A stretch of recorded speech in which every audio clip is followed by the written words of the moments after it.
OG Rose, and today we're going to be talking about part 3 of Real Speculations, Thought Foundations, Drive, Myths, and Social Analysis by Cadell last.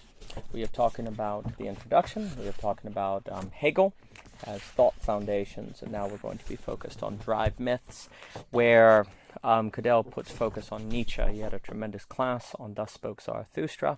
We also had a wonderful conference, which I really enjoyed, and he's going to be emphasizing the way that Nietzsche presents the subject in a manner that we need to take seriously if we're going to approach global pluralism, global capital, and the global brain in a manner that doesn't lead to ultimately our self-effacement, us being overloaded, and so on and so forth. And so there's a drive myth, and I associate drive here with intrinsic motivation, the ability to be a self-turning wheel, as Nietzsche emphasizes. And what are the kind of myths, the kind of ways of making ourselves toward reality that could contribute to drive versus away from drive. Now, Cadell is also going to present. We could say that that Cadell is presenting a Hegelized, a kind of Hegelian Nietzsche, and I'm very fond of that. I think thinking Nietzsche and Hegel together has not really been done. Nietzsche is sort of put on the side of that German idealism, but I actually think we need to, as a kind of existentialist. But I think we need to think of Nietzsche as situated within a German idealist tradition. I think it opens up a lot, and I think it's very, very fruitful. Cadell is going to start off with chapter 13, asking the question, what is the essence of Nietzsche's teaching? And he mentions a core, and we can say there are 5 concepts: perspectivism, after the death of God; relativistic perspectivity in relation to esteeming, valuing; the overman, response to the death of God as absolute goal relative to perspective, self-overcoming, striving; the will to power, inherent desire of life to overcome and expand itself, grand striving to transcend what exists. And please note that will to power is not really power in a sort of dominance sense, like taking over. Really, we need to think more about empowerment or even creative power, the ability to overcome. 4, the master-slave morality, value systems born of resentment of actual world, humans enslaved to other perfect worlds, so the problem of having a kind of perfection that we're a slave to. And then the eternal recurrence, this fearful idea of the universe repeating endlessly, no redemption possible, and we need to embrace amor fati, the love of life. And if you took the eternal recurrence seriously, where every decision and every moment you'd have to relive forever, how would you change how you live today? And Cadell will suggest that if we put all of these together, we can start arriving at a drive myth. We can start arriving at a means by which we can, be intrinsically motivated. And I strongly think that so much of the movement from AA thinking to AB thinking will require a subject that is intrinsically motivated, to not be overwhelmed or destroyed by AB. We're dealing with very dangerous concepts. When you start talking about the human moving from the algebraic to geometry, from the compressed to the dynamic, you're talking about potentially unleashing Lovecraft, a Beatrice that we experience too quickly and thus are reduced to ash, as I talk about all the time with Dante. And I think basically Nietzsche is providing resources by which we can be the kind of subject that can handle a reality that is much more alien and strange than we've often realized it. And so I think it's proper to think of Nietzsche as key to a dry myth, and the importance of that. So Cadell writes that some things he really wants to make clear, as he says, Nietzsche's perspectivism is not a relativism where anything goes or anything is accepted, but rather that a field of perspectives exists objectively in an abyssal relation to esteeming and valuing. So you have this, you could say dialogue, this conversation, this interaction of perspectives. I would also associate this with what I like to call conditionalism, which is to say that there are conditions that, when met, change experience, and that's not relative. So the example I like to give, just from Owen Barfield, is a rainbow. Is a rainbow a hallucination? Is a rainbow merely relative or subjective? No. There's just certain conditions that have to be met to experience a rainbow. It has to be raining, there has to be sun, and you have to be standing in the right position. But anyone who meets those conditions can see the rainbow. It's not a hallucination. And so we also have to think about perspectives as reflecting different conditions, and that Y X perspective has Y conditions versus Z is abyssal. It's there's really not necessarily an explanation. It's more non-rational or a result of high order complexity. But taking seriously that abyssalness and not thus discarding it, but just taking that as the way of things. That's just how being is. And therefore taking seriously the dialogue, the interrelation between perspectives, I think is what Nietzsche is encouraging us to do. And if we can't do it, then we're going to fall back on some sort of values that are bestowed to us. And I like to talk a lot about Nietzsche as deconstructing bestow-centricism. And I gave a presentation on that at Philosophy Portal on the conference about Thus Spoke Zarathustra. I encourage you to see it, and I also talk about it in Belonging Again 2.1. The second point that Cadell wants to get across is Nietzsche's Overman is what now centers our being as a potentiality for greatness in the very act of life striving to overcome what is now. So notice that the Overman here is not dominating other people, but it's much more about overcoming the challenges of life. Yeah, I would associate here an Overman as someone who can experience the shock of the real, the surprise of difference, when the symbolic and the imaginary registers fail and they are not destroyed. They're able to handle that. And so I think the Overman we have to position as the subjectivity that's prepared for the real, and thus is not weakened or made fragile by planning, which is a distinction I like to talk about with Ivan Illich. Third, Nietzsche's will to power is not an act of overpowering others, but a connection to the very source of life's truth for the power to command great things inside oneself, and also to be able to follow one's own great commands. Nietzsche has this idea that you have to kind of choose to put a law around your neck and to follow it. I like to talk about absolute choices, which is the idea that you make a choice and you treat it as authoritative. You don't treat it as something you can just drop when it gets hard. You treat it as having a certain authority over your life. And I think Nietzsche encourages the same, where what we choose to do, we treat with great gravity, great seriousness. And this practically functions as an objectivity, even if you don't have an objectivity with a transcendental grounding. So I think Nietzsche's thinking there is important.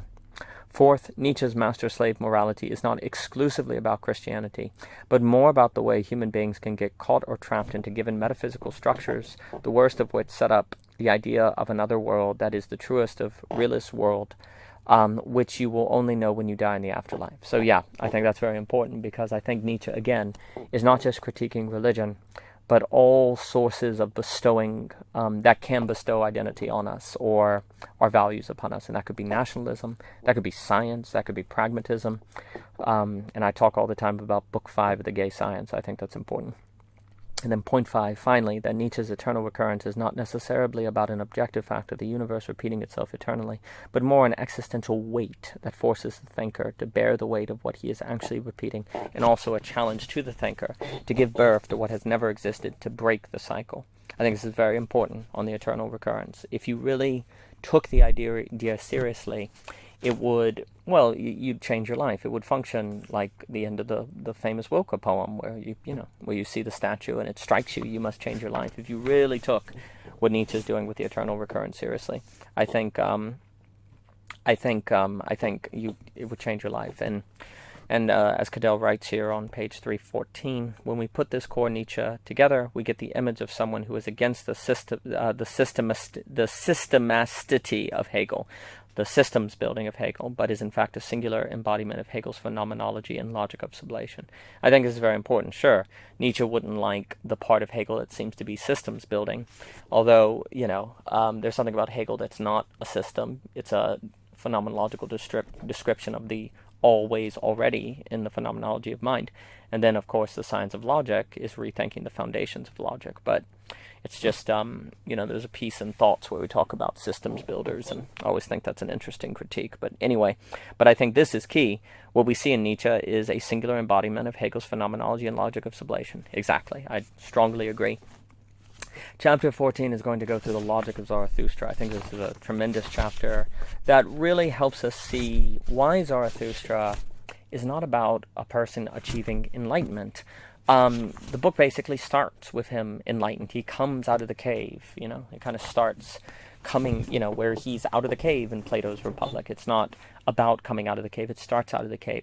The issue is the going down and how to share one's wisdom with others, how to interact socially. And what's really critical is that at the end, the first part of Zarathustra goes away again, and he's alone again, and he has to rethink what he's come from. And I think, a way I like to interpret it is Zarathustra sees himself as potentially a source of bestowcentrism, as a source of bestowing identity. And of course, not all bestowing is bad, but the very role of a teacher can keep the students from developing as they need to. And that's a very difficult realization for Zarathustra, and something that can't be known or experienced until, in a sense, after enlightenment, when you try to share it. And so the fact that we have to think of Zarathustra as about the dynamics of the social that emerge around the teacher, and the trouble of finding children, as Zarathustra will emphasize. That's much more of what the book is about. And Cadell does a wonderful job of bringing that out, and I really appreciate it. And if we don't think this problem, then what likely will occur is we'll bring our new theory of everything and our new great ideas to people. They won't understand it. They may reject it, and then we may take that as evidence that we're better than them. And, maybe we'll enter Hume's philosophical resentment that Livingston and Hume talk about that leads to totalitarianism and oppression. So there's real stakes in this. But Zarathustra is trying to show that there's a sense in which you don't even get enlightenment if you treat the quote-unquote rabble as having nothing to teach you. And if you don't teach the process of that social rejection and difficulty is actually necessary to tarry with, so tarrying with negativity, as Zizek talks about. I think we really need to see Nietzsche much more about that problem of tarrying with the social. Chapter 15 gets into the field of Nietzsche interpretations. I really like everything that Cadell goes through here. I think this is very, very fruitful. He then will talk about, in chapter 16, belonging again. We've had some conversations about belonging again. That is the book by Michelle and I. He'll start with an explanation on why today is confusion's masterpiece. And that's going to be tied to the fact that we've lost givens, so nothing is given anymore. It's kind of like the death of God. And as a result, we're released and free to think whatever we want, but then we tend to be overwhelmed existentially by possibility. And this does bring to mind what Peterson warns about the loss of myths. If you have a reason that deconstructs everything, you could have the barbaricism of refinement that Vico talks about, and that leads to a psychological apocalypse, basically. And so, for Peterson, that means you need mythology, you need myth, because myth had a way of helping humans come to terms with their subconscious, and we can associate givens and myths together in this sense. However, I do think there are significant differences. I think Peterson responds to the problems that Philip Reeve talks about in The Triumph of Therapeutic with a more Jungian and mythological direction. Now, that's his Jung. Some people disagree with his Jung. Whereas I would associate the direction I go in with more Freudian and Lacan, and ultimately talking about beautiful. And there's all sorts of paradoxes. Givens remove freedom, but then constraints actually help us generate novelty and help us have stability. But givens also can give us the banality of evil that Hannah Arendt talks about, the thoughtlessness, where one just does what one does. And that leads to Nazism. So there are real problems here. So there's a question of how we can arrive at confusion's masterpiece. A masterpiece, that's a allusion to Macbeth after the death of the king. The confusion doth have its masterpiece. But there's also an idea of how can confusion be a work of art to us? How can we be the kind of subjects that can see this as beautiful? And that's very difficult, but very necessary. He'll then talk about belonging again and address 2.1, where we're going to talk about how there are no easy roads left. We have to think the hard road, and the hard road is going to be innately tied to a new form of subjectivity. There is no system that is going to solve our social apocalypse for us. It's going to have a lot to do with how we function as subjects to ourselves. And I frame this problem in terms of how does anyone leave Plato's cave on their own? which is the question of how does one achieve intrinsic motivation or drive. And so, we're talking about the possibility of a drive myth and the necessity of a drive myth if we are going to not ultimately be self-effaced. The book will talk about, say, the problem of creating demand in economics. I would argue that a lot of times when we talk about creating demand, we really mean stimulating demand. Demand has to be a result of intrinsic motivation. And if capitalism ultimately falls into stagnation and its productivity collapses without creation of demand, then this matter of drive myths is actually, in a sense, a kind of response to the problems of capitalism. But it is also that which would, in a sense, save capitalism, that would keep it from falling into stagnation, zero-sumness versus non-zero-sumness, and the like. So there's a lot of stakes in this. We also talk about Simone Weil as kind of the kind of main example of costly delusionism, which gets mixed with Plato, and the absolute knower, and so on and so forth. And, we have on the YouTube channel a lot of videos about belonging. Again, 2-1 if you're interested. We go into more we go into more detail. But ultimately, as Cadell writes on 403, in other words, we may be losing the givens that stabilize the traditional world, but we are gaining a new and arguably a more true given, the given that we cannot escape our own self-reference, or as Rose states, we can only think the future if we accept that we must think us. And this is critical. It is all going to come back to a human element. Capitalism, rather communism, rather communitarianism, rather conservatism, liberalism. It's not going to matter. It will always come back. The question will always come back to the human element, to a human contingent element, an element contingent upon the quality of the subject involved in the system.